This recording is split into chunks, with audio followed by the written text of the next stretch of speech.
Hello everyone, welcome back to NityaCloudtech. Hope all of you are doing good. In this video, we are going to discuss about the schedule trigger. In our last video, we have discussed about the triggers in Azure Data Factory and the type of triggers.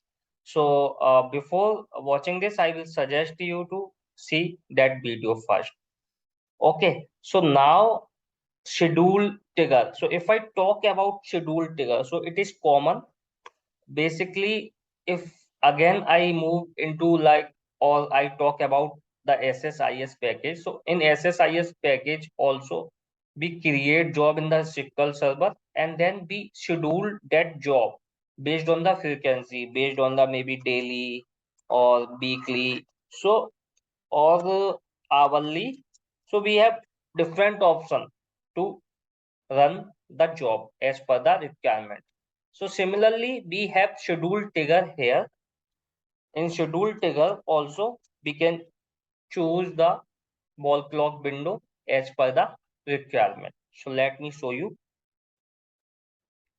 I can click here, or I showed you from there as well. You can click here on manage, and after that, you can see the different option here. You can click here on trigger and then new, and then trigger 5, or you can give schedule trigger name.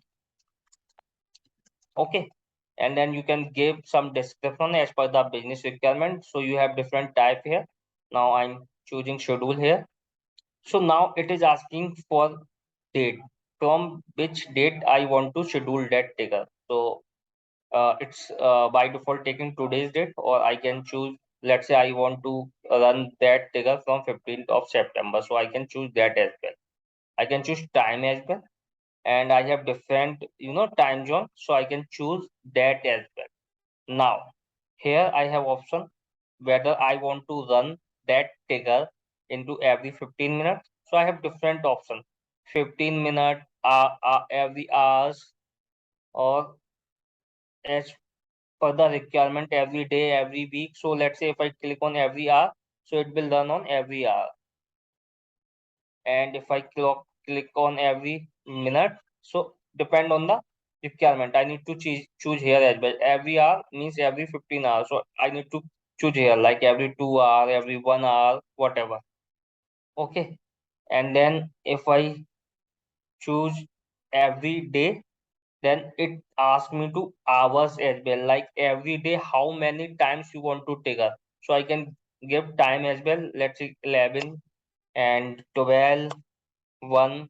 So I can specify different time.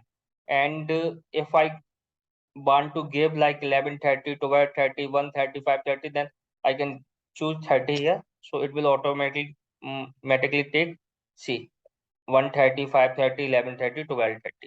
So like this, it will automatically schedule as per whatever mention I will here.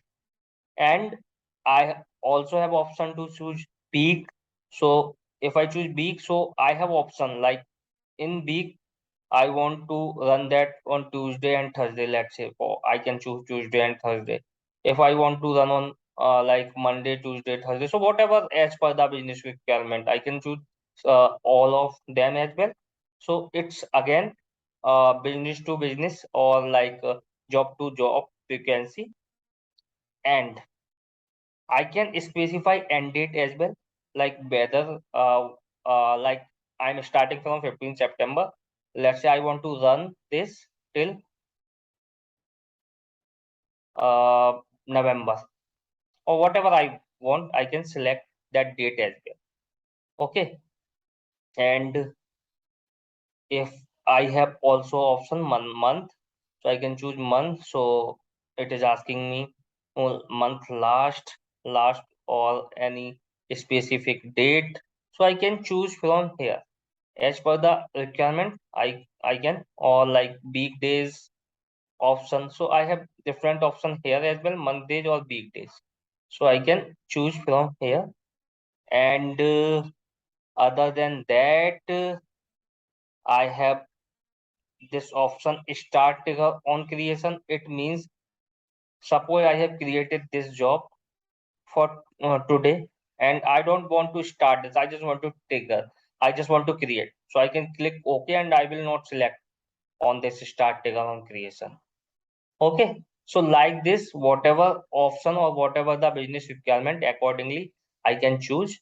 So let me click on OK, and you can review all of your trigger here. You have a list. So I have just created this schedule trigger, and if you want to see the JSON code, so you can click here and you can see the code also.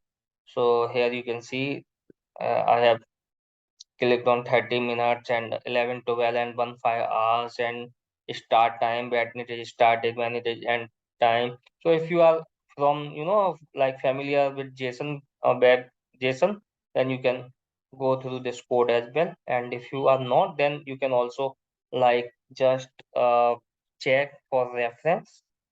So I hope this video would be helpful. In the next video, we will talk about another type of trigger. Thank you, everyone.